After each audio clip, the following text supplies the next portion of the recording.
Before I started this video, I was wanting to figure what can I talk to you about or what could I say, because I don't have a lot of new things to post about. But one thing I am going to post about and talk about in this video is, again, the art of thrifting and what to look for, and basically creating your style and making your house into a home.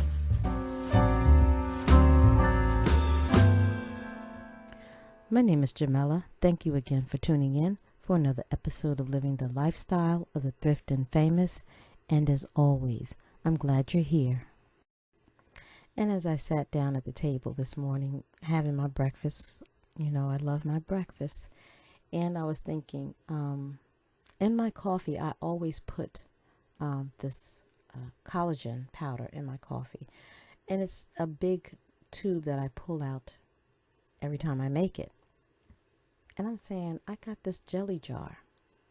Why don't I put it in here? Because I still hadn't figured out what I want in it. Because that tub is so big and awkward, it just made sense for me to use the little jelly jar, because I have my other little coffee stuff there, my little flavoring that I put in it.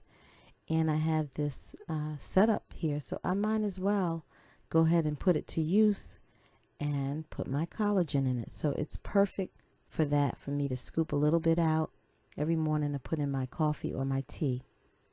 Having the little crystal pieces in the kitchen, it just gives it so much more of an elegant feel. I even keep my the fancy butter dish out now. I always tend to keep it out a little longer past the holidays because I enjoy using it so much regular than, other than my little glass one that I have. But, when you thrift crystal, it makes you feel a little bit more, I want to say, of an upper echelon of type of thrifter, because even though you got high quality pieces, you didn't pay what people would pay for it in the stores. So having this, scoring this at an estate sale was definitely a nice surprise. So a little bit of word of advice from Geraldine: what you see is what you get. What you see is what you thrift, and you better get it. I still can't believe I let these glasses get away from me. I bought 6 of them, and they were 75 cents with 50% off.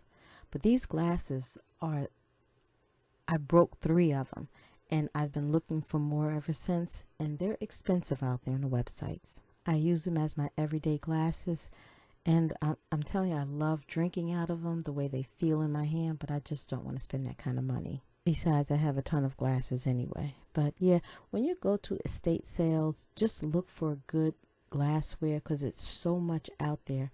I just don't understand how people could even think to buy glassware anywhere other than a thrift store or an estate sale, because there's so much out there. But anyway, yeah, when I look at all of the stuff that I see, and I know that if you become a wiser shopper, you will definitely find stylish things for your home and be able to decorate around it, utilize it, style with it, entertain with it. It's all out there. And when I was having this conversation with a friend of mine, and we were talking about, thrifting, and she goes to a lot of stores and buys stuff, and I used to say to her, girl, whatever you buy at that store, I can go out here and thrift it. So it's like, what you see is what you get. That's when I told her, no, what you see is what I thrift. So, that conversation brought in laughter, but yet it was also very seriousness. I mean, because even in retail, they may have their 50% off sales. They're not that cheap as if you still go to an estate sale or a thrift store and buy it. And again, like this Baccarat decanter that I got in an estate sale for less than $50. Now these sell at their sites for over $300. And the rest of my collection of vintage glassware. All came from estate sales and thrift stores. So in my conversation with her, it made me think, saying, wait a minute, maybe she really don't know how good it is out there in the thrift world or the secondary shopping market.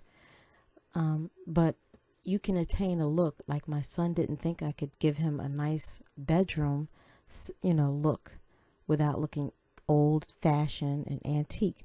But I did it with all, again, secondary market shopping. And this was his bedroom. And he also wanted a bar in his house. So I found all this barware, again, estate sales and thrift stores. I can't emphasize it enough to make your list on what you're looking for and just practice going out on a regular basis.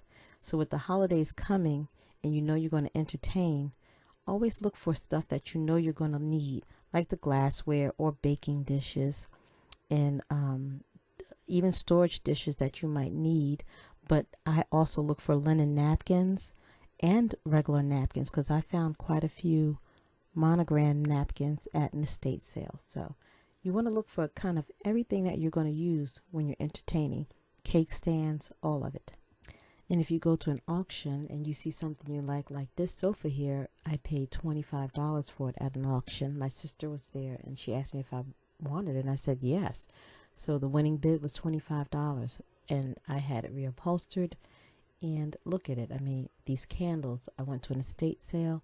All of these candles, I paid less than $10 for all of them. And I used them. That's the set from, I use for my Thanksgiving or whenever I'm lighting candles. And when Helene came through, they came in handy. And this little toast holder or whatever, I use it. It was like $2, but I use it for my coasters that the little agate coasters. I use them to hold that on the bar cart, which looks kind of elegant on the bar cart. And then a while ago, I made some sugar scrub, and I found one of those, they're called sugar scuttle buckets, and they're designed in a Victorian style. So when I made some sugar scrub, I used it in my bathroom to use it to hold the sugar scrub, which was kind of cute at the time. And I don't use it often like that, but when I ran out of that scrub, I put it away. Again, repurposing it for what I needed it for. Like this picture that I found at the Salvation Army. I love the frame, but I didn't like the picture.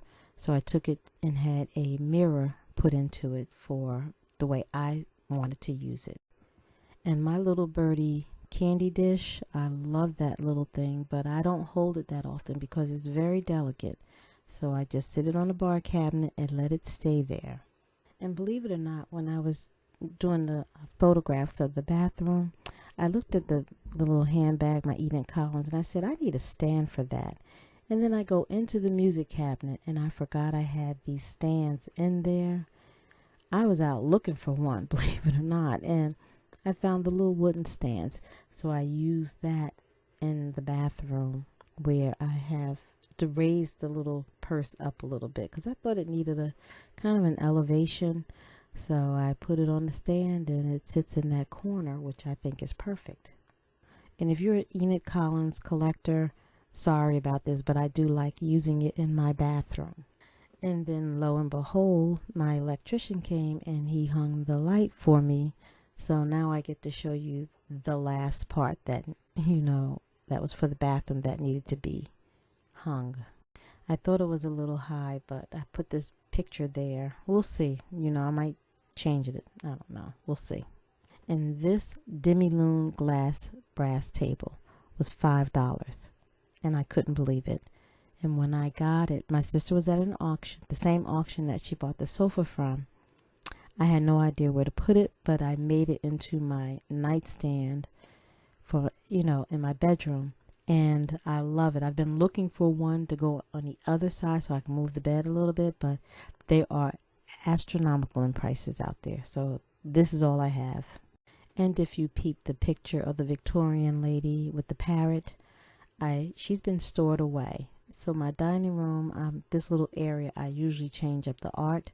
So I figured it was time to bring her out of storage and showcase her on the walls. So I, took generations down, and now I put her up. And I thought she added a bit more charm and elegance in the dining room versus the bedroom. So yeah, she's gonna grace the walls for a little while now. When I first started collecting antiques, I was enjoying the Victorian era of things, and she reminded me of that. So I kind of like her now hanging in the dining room. So it was nice for me to think about this picture because I actually forgot about it and switch it up in here.